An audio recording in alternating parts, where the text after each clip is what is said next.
আমরা হচ্ছে পাবলিক, আমাদের বিড়ম্বনার কোনো শেষ নাই। আমরা হচ্ছে সেই জাতি, যে জাতি মানে কিছু হলেই যেটা পাবলিকের ক্ষতি হবে, জনসাধারণের ক্ষতি হবে, ওইটাই করবে আর কি।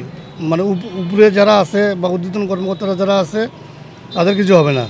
যত সমস্যা, যত কষ্ট আমাদের মতো খেটে খাওয়া মানুষেরও হবে। আমার নাম আলমগীর, আমি এসিআইতে জব করি।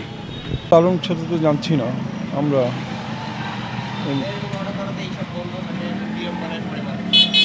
এটা আপনাদেরকে দেখলেই এরা সরে পড়ে সুটকে পড়ে বা কোনো একটা সমস্যা আছে, না থাকলেই প্রবলেম হবে কেন?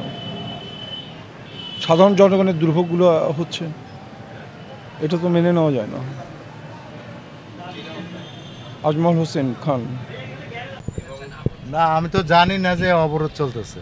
তো এখন মনে করেন কি ধর্মঘট চলতেছে আমি বুঝি নাই, তা আমি জানতাম না। এখন আমার টাকা তেলের দরকার,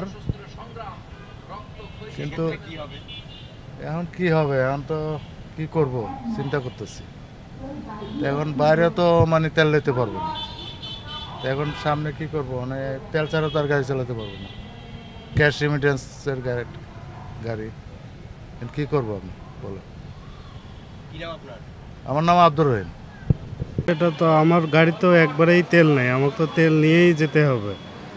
সেক্ষেত্রে হঠাৎ করে এটা বন্ধ, এটা তো আমরাও জানতেছি না কি কারণে এটা।